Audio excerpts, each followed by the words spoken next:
राहुरीकरांसाठी एक अत्यंत महत्त्वाची बातमी समोर येते। राहुरी विधानसभेच्या पोटनिवडणुकीचा बिगुल वाजला असून प्रशासनानं कंबर कसली आहे। नेमकी काय परिस्थिती आहे, चला जाणून घेऊयात। 28 मार्च 2026 पर्यंत नोंदणी केलेल्या सर्व मतदारांना या निवडणुकीत आपला मतदानाचा हक्क बजावता येणार आहे आणि आतापर्यंत याचा फायदा हा 3,33,183 मतदारांनी घेतलाय।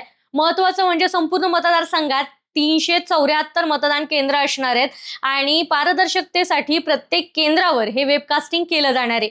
यावेळेस प्रशासनाने काही खास प्रयोग देखील केलेत की ज्यामध्ये 3 आदर्श मतदान केंद्र, एक पूर्णपणे महिला संचलित, एक दिव्यांग आणि एक युवा कर्मचाऱ्यांद्वारे संचलित केंद्र असणार आहे। एवढंच नाही तर 85 वर्षांवरील ज्येष्ठ नागरिक आणि दिव्यांगांसाठी घर बसल्या मतदानाची सोय सुद्धा उपलब्ध करून देण्यात येणार आहे। इच्छुक उमेदवारांसाठी एक मोठी अपडेट देखील समोर येते की ज्यामध्ये अर्ज भरण्याची प्रक्रिया आता ऑनलाईन आणि ऑफलाईन अशा दोन्ही पद्धतीने होणार आहे। राहुरी तहसील कार्यालयातील सेतू केंद्रावर हे अर्ज स्वीकारले जाणार आहेत। लक्षात ठेवा, सध्या राहुरी परिसरात आचारसंहिता लागू आहे आणि तक्रारींसाठी प्रशासनानं 1950 हा टोल फ्री क्रमांक आणि सी विजन ऍप देखील कार्यान्वित केले।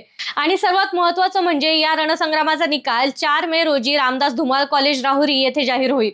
मतदान करा आणि लोकशाहीला बळकट करा। आणि अशाच ताज्या अपडेट्ससाठी आम्हाला फॉलो करायला विसरू नका।